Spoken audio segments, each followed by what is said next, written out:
ऐश्वर्या शर्मा के एविक्ट होने के एक हफ्ते बाद उनके पति नील भट्ट भी बिग बॉस 17 की रेस से बाहर कर दिए गए।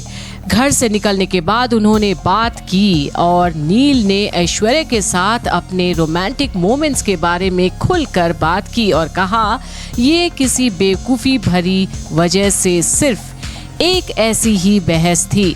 कपल्स के बीच इस तरह की बहस काफी नॉर्मल है, ऐसा होता है।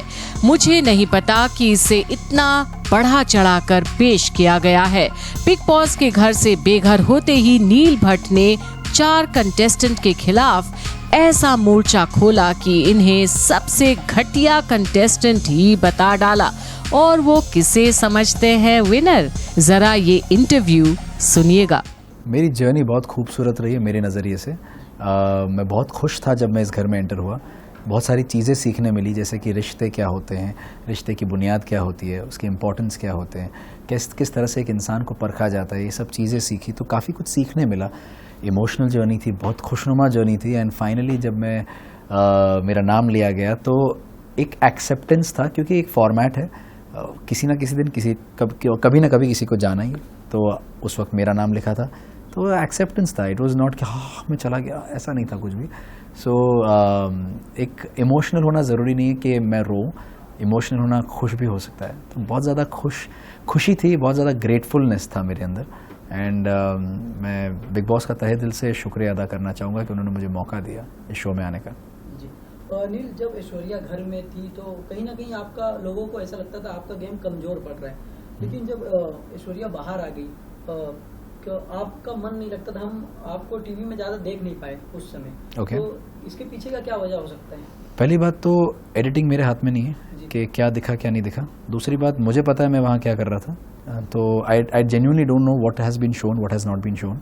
एंड अगर आप कह रहे हैं कमज़ोर लगी तो ये आपका पॉइंट ऑफ व्यू हो सकता है, जिससे ज़रूरी नहीं है कि मैं वाकिफ़ रखूं या सलमान सर वाकिफ़ रखें, क्योंकि उन्होंने और बिग बॉस ने तो मेरे एफर्ट्स और मेरे गेम को सराहा है और एक्नॉलेजमेंट दी है। सो मैं उनका फॉरएवर ग्रेटफुल रहूँगा कि उन्होंने मुझे acknowledgement the. And second of all हाँ बस आई थिंक मेरा जवाब इतना ही है, देने की ज़रूरत नहीं है। विक्की जिस तरह से अंकिता को ट्रीट करते थे, उन्होंने तो अंकिता के ऊपर हाथ भी उठा दिया। हाथ उठाया, मारा नहीं है, उठाया है, तो क्लैरिटी उसमें रखते हैं। एंड क्या कहना चाहेंगे उनके बारे में? सरासर गलत हरकत है ये। हालांकि मैंने वो विटनेस नहीं की है, बट जो मुझे बताया गया है, और आप जब ये सवाल पूछ रहे तो उसका मतलब आपने भी वो चीज़ देखी है। और अगर ये चीज़ किसी रिश्ते में आ रही है तो किसी भी रिश्ते में होना ये गलत ही है। सो मैं इसका समर्थन नहीं देता। सब उम्मीद करते थे आप लास्ट तक जाने वाले हो, लास्ट तक दिखोगे लोगों को, लेकिन आप कहीं ना कहीं नहीं जा पाए, तो इस पे आपका क्या रिएक्शन है? ऑफ कोर्स मैं अपना दुख जाहिर करना चाहूँगा कि मुझे वो मौका नहीं मिला और शो का फॉर्मेट आड़े आ गया जहाँ डबल एविक्शन हो गया। अगर वो नहीं होता तो कहीं ना कहीं मैं आगे बढ़ सकता था। जो मेरा इस हफ्ते का प्लान था, जो मैं कई बार जाहिर कर चुका हूँ अलग अलग इंटरव्यूज़ में, मैं वो खुलासा करना चाह रहा था इस संडे के नॉमिनेशंस में, मंडे के नॉमिनेशंस में। I wanted to bring out in the open what the reality of Vicky and Ankita क्या कर क्या रहे हैं, अब इनका नया क्या चल रहा है, इनका नई चुगली क्या चल रही है इनकी। So I think that's what my plan was. और जिस तरह से ईशा और अंकिता के रिश्ते में जो तनाव थी, वो तनाव भी मैं आगे लाना चाह रहा था, और किस तरह से अंकिता उसको छिपा के अपना जो पुराना तरीका था, अपना रिश्ता था, वो क्या रीज़न था, जो बोलते हैं ना एक तरह एक सेइंग है इंग्लिश में, you scratch my back and I scratch yours. तो वो जो चीज़ जो उनके बीच में चल रही थी वो भी मैं सामने लाना चाह रहा था। और जैसे कि आपने देखा कि पिछले कुछ हफ्तों में मल्टीपल नॉमिनेशंस करने के मौके मिल रहे थे, तो आई थिंक वो भी मैं उसका फ़ायदा उठा के चारों को नॉमिनेट करना चाह रहा था। आपके निकलने के पीछे किसका हाथ हो सकता है, और कहीं ना कहीं आपको ये लगता है कि आपकी जगह किसको निकलना चाहिए था? बिल्कुल, पहली बात तो ये सब जानते हैं कि मेरे नॉमिनेट होने के पीछे तो विकी का ही हाथ है, और मेरे हिसाब से और भी बहुत सारे अनडिज़र्विंग लोग हैं जो अभी भी घर में टिके हुए हैं। जो सबसे पहला विकी है, जो मुझे लगता है डिज़र्विंग बिल्कुल भी नहीं है शो में रहने का।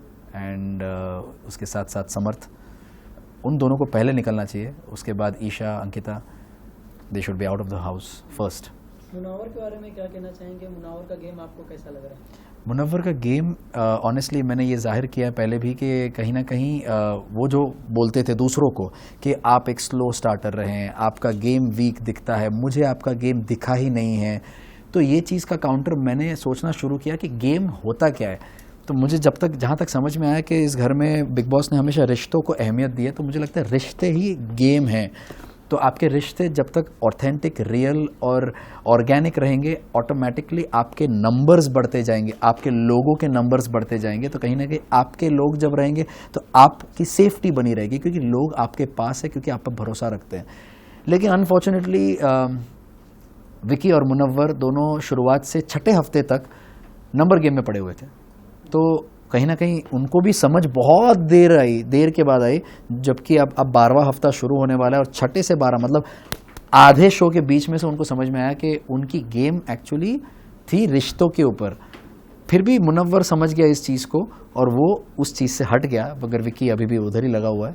एंड तो आई वुड से मुनव्वर की गेम एक स्लो स्टार्टर गेम थी एंड समझ थोड़ी देर से आई about the game of the show. Isha और अभिषेक के गेम के बारे में क्या कहना चाहेंगे? कहीं ना कहीं राधे भैया बन गए थे अभिषेक लव एंगल। क्या है कि अभिषेक बहुत ही इमोशनल इंसान है और उसका हर चीज़ ना वो खुद ही बोलता है कि मैं हर चीज़ में ओवर हूँ। अगर प्यार करता हूँ तो ओवर करता हूँ, गुस्सा करता हूँ तो ओवर करता हूँ, अगर मैं रोता हूँ तो ओवर होता है वो। तो उसने हमेशा ये चीज़ मेंटेन की और हम सब ने ये चीज़ देखी भी है। अनफॉर्चुनेटली उसके इस साइड का फ़ायदा उठाया गया है, जो ईशा और समर्थ ने किया है, बार बार लगातार उसको पोक किया है ताकि वो उसका साइड निकले। मैंने हर बार कोशिश की है, रिंकू जी ने हर बार कोशिश की है कि वो चीज़ ना निकले, वो साइड उसका ना निकले। तो अनफॉर्चुनेटली ऐसे लोग हैं जो किसी के मेंटल हेल्थ का, किसी के इमोशन का, किसी के जज्बात के साथ खेलना उनको पसंद है। आप टॉप 3 में किसे देखते हैं और सलमान सर के बारे में क्या कहना चाहेंगे? मैं किसी को भी टॉप 3 में अभी फ़िलहाल नहीं देख सकता, बिकॉज बहुत जल्दी है, क्योंकि शो का फॉर्मेट ऐसा है कि कभी भी कुछ भी हो सकता है। और पता चले मैं यहाँ पर 3 नाम लूँ और डबल एविक्शन में 2 नाम निकल लिए तो फ़ायदा नहीं है टॉप 3 का नाम लेने का। अभी फ़िलहाल फ़ायदा नहीं है। जब और थोड़ा और नज़दीक आएगा, लास्ट के 1-2 हफ्ते रहेंगे, तब मैं आपको बता पाऊँगा कि टॉप 3 में कौन जा सकते हैं। और सलमान सर के बारे में इतना कहूँगा कि उनके लिए बहुत रिस्पेक्ट है, उनके लिए बहुत प्यार है। Thank you sir. Thank you so much for having.